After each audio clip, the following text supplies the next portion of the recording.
বোঝা যায় না কিছু এইসব গেমে।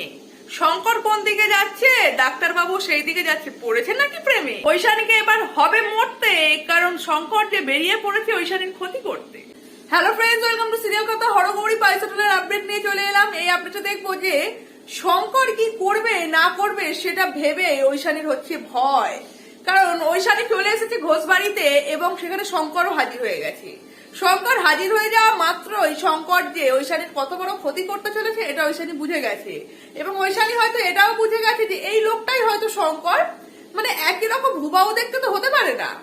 আর এই লোকটার বিহেভিয়ার হয়তো ভুল, কারণ শঙ্করের যে গুলিটা লেগেছিল তার জন্য হতে পারে কোনো ক্ষতি হয়েছে, কিন্তু এই লোকটাই যে তার শঙ্কর সেটা ঐশানী খুব তাড়াতাড়ি বুঝে ফেলেছে।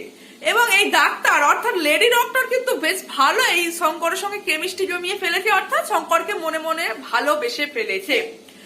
আগুনের কাছে ঘি থাকলে গলেই যায়, স্বাভাবিক ব্যাপার। সেখানে লেডি ডক্টর ইয়াং আর শঙ্কর তো অলরেডি ইয়াংই, তো গলেই গেছে। এদিকে ঐশানীর এবার কি হবে? দর্শক বন্ধুরা তোমাদের কি মনে হচ্ছে অবশ্যই কমেন্টে জানাও। Like, comment, share and subscribe.